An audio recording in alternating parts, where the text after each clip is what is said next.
Salut les amis, j'espère que ça va hyper bien. Aujourd'hui dans cette vidéo, je vais vous dévoiler la stratégie d'iRobot Final Blue. Je vais vous présenter les paramètres d'iRobot Final Blue et tout consort. Certaines personnes m'ont demandé à quoi est basée votre stratégie d'iRobot Final Blue et comment les configurer et tout consort. Ben là, je vais vous dévoiler ça dans cette vidéo. Mais dans un premier temps, je vais vous montrer l'indicateur technique. Voilà, il est sur le marché MQL5. Voilà un peu l'indicateur. L'indicateur est là. Il y a une stratégie de base.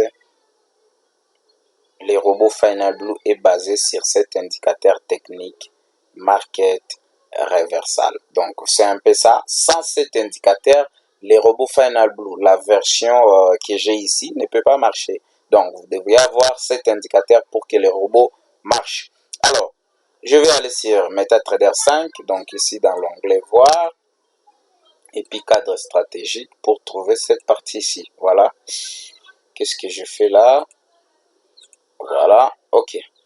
Alors, dans réglage, je mets Final Blue, je mets Boom 300 ici, en M5. Je choisis une date par défaut, les capitales par défaut, mais l'essentiel c'est de vous montrer la configuration, la stratégie et tout consort. Les lots, je vais mettre le lot par défaut des Boom 300, c'est 0,1. Les coefficients, lot coefficient, je mets 1,5. Maximum loss size, c'est-à-dire le lot maximum, je mets 10. Max loss incurrency, c'est-à-dire les maximum de pertes qui doit accepter les robots par jour. C'est ça. Et les profits target, c'est-à-dire les take profits qu'ils gagnent, les minimum, je mets 0,5. Les profits target in hedging mode, c'est lorsque le robot entre dans le mode de hedging. Quel est le profit accepté? C'est des 0,5. Les daily target profit, c'est-à-dire c'est les profits journaliers que vous acceptez. Si vous mettez 0, c'est-à-dire vous désactivez. Quand vous mettez par exemple 20 $, c'est-à-dire dès qu'il arrive à 20 $, il s'arrête par là. Il y a une option très capitale que j'aime beaucoup dans ces robots. Vraiment, c'est une option très essentielle, très capitale. C'est les clauses partiales. Une option close partiale permet au robot de clôturer partiellement certaines positions pour réduire les drawdowns et permet l'efficacité du robot. Hein, voyez, c'est un robot qui entre souvent dans le hedging. Et dans le hedging, quand il ouvre 3-4 positions avec les paramètres ici, je mets par exemple 4. Dès que les robots arrivent à 4 positions, il active les clauses partiales, Reduce Drawdown, ça lui permet de clôturer certaines positions et continuer le processus en Final Blue. Alors, minimum profit close, c'est-à-dire le minimum que les robots peuvent clôturer en mode close partiale. Donc, dès qu'il active les clauses partiales, c'est à 1 $ qu'il peut clôturer. Alors, ici, le pourcentage de close, c'est-à-dire on peut clôturer soit en monnaie, c'est-à-dire une currency, soit en pourcentage. Donc, moi, je mets ici 1 en monnaie. Alors, trade buy, j'autorise au robot de trader en buy, j'autorise aussi les robots de trader en sell. Donc, vous avez la possibilité soit de mettre false, soit true. Donc, vous pouvez aussi orienter les robots, le sens qui peut trader. Bah, moi, je laisse comme ça, j'ai toujours laissé comme ça. Max position, les maximum de positions que vous acceptez que le robot peut prendre. Vous pouvez mettre 5, 10, ça va, mais moi, je laisse comme ça. Alors, close on opposite. Donc, dès qu'il y a un mauvais signal, si vous le permettez de clôturer cette position, si le signal n'était pas bon. Si vous mettez true, il va clôturer. Si vous mettez false, il reste comme ça. Close all deal if max position is reset. Donc, c'est-à-dire, ça, cette option signifie clôturer toutes les positions si le nombre de positions ici sont atteints. Donc, si je mets ici 3 et que 3 positions, si je mets 3 et que le robot atteint 3 positions, il va clôturer toutes ces positions-là. Soit en perte, soit en gain, il clôture. Alors, c'est un peu ça, mais moi, je laisse comme ça faire, c'est parce que je n'ai pas besoin qu'il clôture dans ce sens-là. Alors, high time frame. High time frame. Je ne maîtrise pas l'anglais trop, mais dis-moi, je me débrouille pas mal. Et les langages de programmation, ça ne demande pas que vous soyez expert en anglais. L'essentiel, c'est de comprendre la logique des programmations, la structure et tout consort. Voilà, les time frames supérieurs, c'est H1. Donc, vous pouvez choisir ici. Moi, je mets H1 comme time frame supérieur. Il y a l'option time control, c'est-à-dire celui-ci permet de contrôler si vous voulez ouvrir votre robot le matin, le clôturer le soir. Vous pouvez mettre ici true et puis vous mettez par exemple de 6h à 18h. Ça dépend de vous. Moi, je laisse comme ça. Il y a alert setting. Alert setting, ici, ça signifie quoi? Si je mets par exemple notification after order, c'est-à-dire quand je mets par exemple les 4 ici, cela signifie que dès que le robot atteint 4 positions, il va commencer déjà à me notifier que le robot atteint 4 positions. Eh ben mec, qu'est-ce que tu dis là? Voilà, c'est un peu ça l'option notification after order. C'est un peu ça, quand vous mettez 0, donc c'est désactivé. Et puis ici, il y a le nom de l'indicateur market reversal. Print log, comme je fais le backtest, je n'ai pas besoin de ça. Magic number, je laisse comme ça. Il n'y a pas de souci. Bon, moi maintenant, je vais tester, vous montrer la stratégie, comment est-ce que le robot fonctionne. Alors, je vais cliquer sur démarrer ici. Je clique sur démarrer. Je vais aller mollo pour que vous puissiez comprendre. Je vais faire d'abord une petite pause. Nous pouvons remarquer ici, on écrit bullish. Je ne sais pas si vous voyez là. Voilà, ici. Si vous regardez bien, on écrit ici bullish. C'est l'orientation du time frame supérieur. Donc, en H1, nous sommes dans une tendance haussière. Et ici, c'est en M5, comme j'ai configuré ici. Ici, vous voyez, je suis en M5 et le time frame supérieur que j'ai paramétré, c'est ça, H1. Et donc, j'ai H1 ici comme time frame supérieur et M5 comme time frame inférieur. Et c'est-à-dire quoi? Les robots ouvrent des positions sur base des time frame inférieurs en se basant d'abord sur les time frames supérieurs. Et quels sont les time frames supérieurs? Quand on écrit ici bullish, donc c'est l'orientation du time frame supérieur. On est bullish, on est dans une tendance haussière et les robots ne peuvent prendre que des positions bullish, donc que des buy, la zone verte. Quand nous entrons dans une tendance baissière, le robot ne prendra que des sell. Voilà un peu la logique. Et là, nous sommes dans une tendance haussière. Je vais cliquer sur Play pour vous montrer. Voilà, là, il catch des spikes. Voilà. Il catch des spikes. Voilà. Et le gain est là. Voilà. Vous voyez, ici, nous sommes en perte. Il y a une descente alors que nous, on est en buy. Qu'est-ce qui va se passer alors? Je vous présente, je vous dévoile la stratégie du robot. Et donc, ici, il ne prendra que des buy tant que nous serons bullish. Donc, il va ignorer toutes les positions de sell parce que dans les high time frame, nous sommes bullish. On est bullish là. Donc, on est dans une tendance haussière. Donc, on attend. On est en train de voir comment ça évolue. Je peux zoomer là. Voilà. Il vient d'ouvrir une deuxième position. Et la deuxième position ici, vous voyez, un bas ici. Malheureusement, il ne clôture pas. Il ne clôture pas. On s'en fout. On est toujours dans une tendance haussière, donc on est bullish. Alors, les robots cherchent des opportunités. La zone ici en orange, qui n'est pas colorée, Dès que les robots, la bougie, la dernière bougie se clôture en dessous de cette zone ici, eh bien, nous serons dans une tendance baissière. Mais là, il vient d'ouvrir une troisième position, toujours en bas. Parce que la zone ici, il n'y a pas une confirmation de sel. Voilà un peu. Là, on est en train de patienter.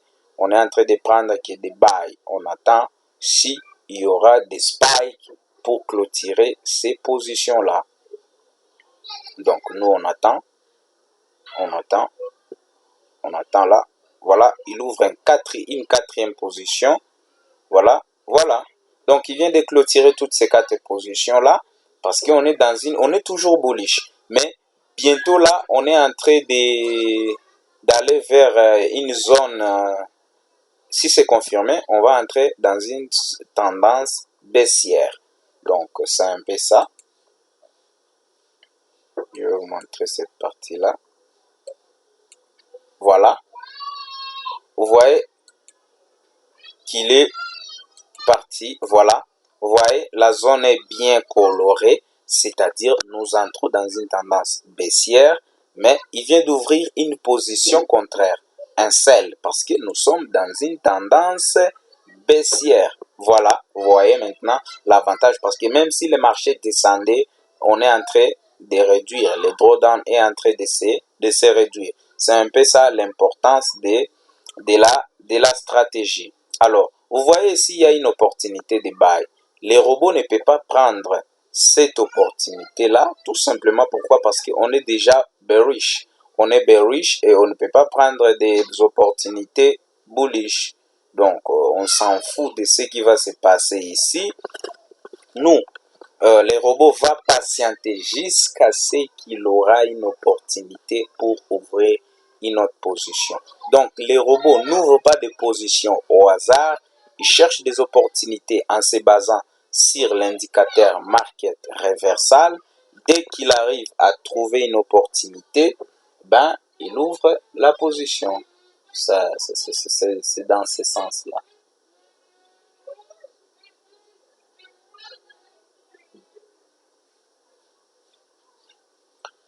Alors, on est en train de patienter. Les robots est en train de chercher toujours des opportunités via l'indicateur market reversal. La zone ici non colorée, cela veut dire que c'est une probabilité de buy. Lorsque la dernière bougie se clôture au-dessus de cette zone, mais il faut noter que c'est H1, le time frame supérieur. Donc, voilà ici. Nous, à ce niveau ici, on s'en fout. Les robots cherchent des opportunités. Tant qu'il n'y a pas encore l'opportunité, le robot ne peut pas ouvrir une autre position. Soit clôturer d'abord ces deux positions, soit attendre l'opportunité pour clôturer. Alors, qu'est-ce qui va se passer à ce niveau-là? Ben, moi, avec l'expérience que j'ai avec ces robots, à ce niveau ici, ça allait déjà clôturer. Parce que quand il atteint ici, les plis hauts ici, j'allais déjà ouvrir une position ici, des selles aussi, pour qu'il clôture bien avant et continuer. C'est pourquoi moi, je fais plus de gains que ça. Donc, avec l'expérience, c'est pourquoi il y a un tableau de bord ici, mais qui ne se voit pas faute de quoi? Du graphique, hein. C'est en noir, il ne peut pas montrer les boutons ici. Voilà, il vient d'ouvrir une troisième position, mais qui n'a pas encore clôturé. Il vient d'ouvrir une troisième position ici, qui n'a pas clôturé. Voilà, on est en train de voir.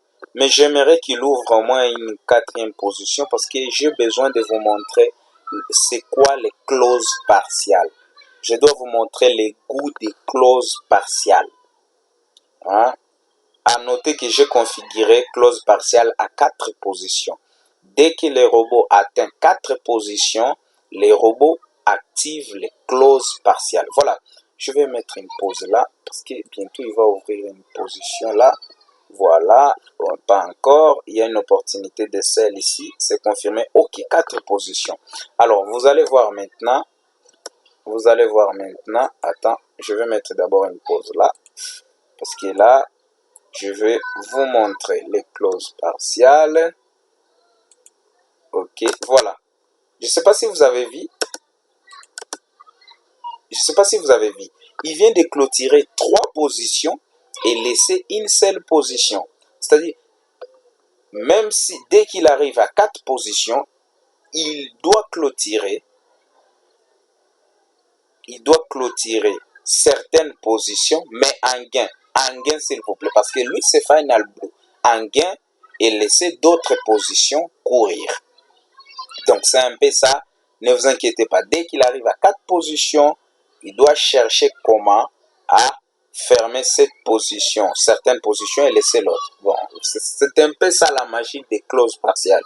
J'aime cette option parce que ça permet au robot de respirer. À 4 positions, il cherche déjà comment clôturer les opportunités. Voilà un peu la logique, c'est ça la logique de Final Blue. Vous voyez, ici on est toujours en selle, il ouvre des positions, il clôture, il ouvre des positions, il clôture. Par expérience, moi, je peux ouvrir via les tableaux de bord que j'ai. Bon, je vais vous montrer ces tableaux de bord là dans les VPS, oui, exactement. Ben, c'est un peu ça la logique, hein. Si nous arrivons aussi à entrer, à confirmer par exemple l'opportunité ici des buy, il va ouvrir que des buy. Tant que nous serons les time frames supérieurs, on est bearish, les robots vont considérer que des opportunités de bearish. Voilà un peu ça. Alors, quelle magie j'utilise aussi? C'est à ce niveau ici. Attends, je vais voir maintenant, même pour mes histoires de propres firmes ici, je peux vous montrer. Voilà, à ce niveau ici, je suis en train de faire le challenge des FTMO, hein, vous voyez, c'est vraiment génial, génial, génial, génial. Il vient de clôturer la position là sur JBP ISD. Alors, la logique c'est quoi? Regardez ici, j'ai les boutons Trade Buy et le bouton Trade Sell. Cela signifie quoi? Quand j'utilise les robots, vous voyez, j'ai des opportunités ici. Quand je clique par exemple sur Trade Buy, je clique ici, vous voyez, ça devient rouge. Là, c'est vert. Ici, c'est rouge. Cela signifie quoi? Quand je clique ici, j'interdis au robot de ne plus prendre des positions buy. Quand je clique Trade Sell ici, ça devient rouge. Cela signifie que j'interdis au robot de ne plus prendre des positions en sell. Il y a Close Buy. Cela veut dire que je peux clôturer via mon tableau de bord toutes les positions buy ici. Je peux clôturer toutes les positions sell à ce niveau ici. Je peux même ouvrir une position via ce tableau de bord. Si je clique ici, je mets les lots. Je peux cliquer ici pour ouvrir une position buy. Je peux cliquer ici pour ouvrir une position sell. Soit cliquer sur Close All. Cela signifie qu'il va clôturer toutes les positions et les sell et le buy au même moment. Vous avez ici les total profit des buy, les sell, les total, la différence entre ces deux, les daily profit, c'est-à-dire ce qu'il a fait aujourd'hui et les total est là. Voilà un peu la présentation du robot Final Blue. Comme vous pouvez voir même les propriétés, vous pouvez les voir, c'est toujours là. Mais ça, c'est les paramètres pour Hero GPY. Alors, les paramètres, il y a aussi les paramètres à configurer de l'indicateur. Parce que là, j'étais en backtest. Je peux vous montrer aussi les paramètres de l'indicateur. Les paramètres de l'indicateur, c'est ça. Donc, vous pouvez voir ici, j'ai configuré aussi au niveau de l'indicateur H1. Donc, j'ai choisi H1. Pourquoi? Parce que les time frames supérieurs configurés dans les robots, c'est H1. Donc, je dois mettre aussi ici H1. Bon, la couleur, c'est ça. Voilà. Mais c'est pas la couleur par défaut. Voilà, c'est un peu ça, les paramètres de l'indicateur. C'est l'essentiel que je peux vous montrer concernant les robots Final Blue. Voilà, c'était tout pour aujourd'hui. Vous présenter la stratégie, l'essentiel, à quoi ressemble cette stratégie. Je t'invite à s'abonner sur ma chaîne, cliquez sur le bouton notification pour ne pas rater d'autres vidéos. Rendez-vous au prochain numéro. Ciao!